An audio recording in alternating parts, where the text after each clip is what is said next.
बाबांनी टाकली खतरनाक आट, भुईची हवा टाईट. नेमकं काय होतं संपूर्ण अपडेट जाणून घेऊया. त्या अगोदर चॅनेलवर नवीन असाल चॅनेलला सबस्क्राईब करा. आता इकडे भुवनेश्वरी पण अक्षराला कॉल करते. भुवनेश्वरी म्हणते अक्षराला, आता आम्ही तुमच्या सगळ्या अटी मान्य केल्याय, आता तुम्ही लवकरात लवकर घरी परत या, आम्ही येऊ का तुम्हाला न्यायला? तेवढ्यात अक्षरा म्हणते, नाही भुवनेश्वरी मॅडम, तुम्ही मला न्यायला नका येऊ, मी घरी येईल, पण माझी एक अजून आट असणार आहे. हे ऐकून भुवनेश्वरीला ते एकदम शॉक लागतो. भुवनेश्वरी बोलते, सारख्या सारख्या काय तुम्ही आटी आटी आटी ठेवताय? बरं, आम्ही तुमच्या सगळ्या आट मान्य केल्या, आता तुमची परत कोणती आट आहे बरं?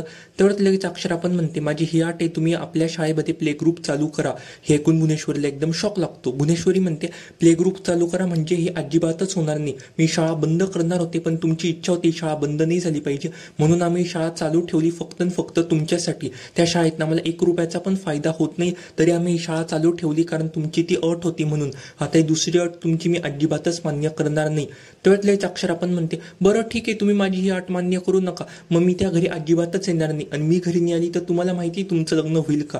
जर तुम्हाला तुमचं लग्न व्हायचं असेल तर तुम्हाला ही माझी अट मान्य करावाच लागेल. असं म्हणून अक्षरा चांगलाच भुवनेश्वरीचा पान उतारा करते. तेवढ्यातलेच भुवनेश्वरी पण म्हणते, बरं ठीक आहे, तुमची फायनल अट असेल तरच मी मान्य करेल, दुसरी अजून कोणती एकही अट मान्य करणार नाही. तेवढ्यात अक्षरा म्हणते, तुम्ही मला शब्द द्या भुवनेश्वरी मॅडम, तुम्ही मला घराच्या बाहेर अजिबातच काढणार नाही, नाही तर मागच्या वेळेस सारखं तुम्ही मला परत घराच्या बाहेर काढून टाकाल.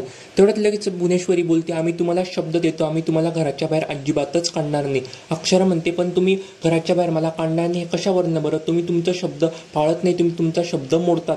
जर तुम्ही मला आणि माझ्या बाळाला घराच्या बाहेर काढलं तर मग काय करायचं बरं? हे ऐकून भुवनेश्वरीला तुर्ताच एकदम धक्का लागतो. त्याच्यात अक्षराचे बाबा पण म्हणतात, जर का तुझी ही अट ह्या भुवनेश्वरीबाईंनी मान्य केली ना, तू जे म्हणेल ना अक्षरा, मी ते सगळं मान्य करेल, पण जर का हे म्हणणंचं भुवनेश्वरीने मान्य नाही केलं ना, मी म्हणेन तुला तसंच वागावं लागेल. तेवढं अक्षरा म्हणते, हो बाबा, आपण असंच करूया.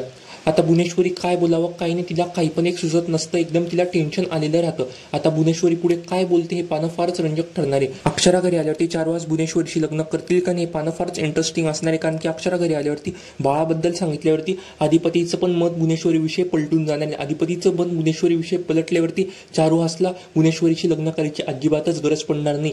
जर आता अक्षरा घरी आली ती चारुहास शब्द पाळतो का पलटतो भुवनेश्वरीसारखा तो शब्द, हे पानं फारच इंटरेस्टिंग असणार आहे, कारण की चारुहास असं पण म्हणू शकतो, मी मागच्या वेळेस तुझ्याशी लग्न करायला तयार झालो होतो याच्यासाठी का अक्षरा घरी येईल परत. अक्षरा घरी आली, तिने बाळाचं पण सांगितले, आता मी तुझ्याशी लग्न अजिबातच करणार नाही असं चारुहासने म्हटल्यावरती भुवनेश्वरीचं तर पुढे एकदमच 12 वाजेल. हे पानं फारच इंटरेस्टिंग असणार आहे. तुम्हाला काय वाटतं या मालिकेमध्ये पुढे काय होईल ते कमेंट करून सांगायला विसरू नका. पण तुला शिकवीन चांगला स्टडी या मालिकेची डेली अपडेट सर्वात आधी जाणून घेण्यासाठी आपल्या या चॅनेलला आता सबस्क्राईब करा. धन्यवाद.